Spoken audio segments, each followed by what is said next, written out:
Salmo 29 começa dizendo assim: Atribuam ao Senhor, ó seres celestiais, atribuam ao Senhor glória e força.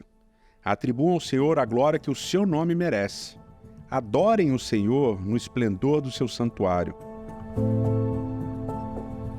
Esse salmo, ele começa falando sobre os Binei Elim, os seres celestiais, os filhos celestiais, os filhos de Deus ou dos deuses. Essa expressão levou inúmeros teólogos estudiosos a dizerem que esse salmo, na verdade, tem uma composição emprestada da poesia cananita, até porque, em determinado momento do salmo, é falado que a voz de Deus é como a voz de um trovão. E Baal, um deus cananita, era o deus do trovão.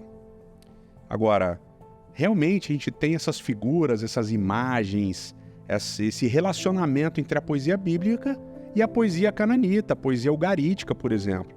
Até porque boa parte desses poemas, dessa poesia, desses povos distintos, foi composta em um momento próximo historicamente e também numa região geográfica próxima, com imagens muito parecidas. Por exemplo, poemas escritos por pessoas, por poetas que moram em cidades praianas, de praia, eles vão ter elementos em comum falando e descrevendo o pôr do sol, por exemplo. Então é óbvio que existem relações entre a poesia bíblica e a poesia cananita, a poesia ugarítica e assim por diante. Isso não significa que um poema é copiado do outro e vice-versa, mas que existe um imaginário comum dentro desses poemas.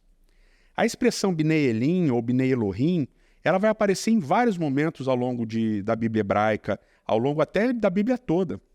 Ela se refere a uma espécie de família divina ou comitiva real, em que em alguns momentos é chamado também de conselho divino.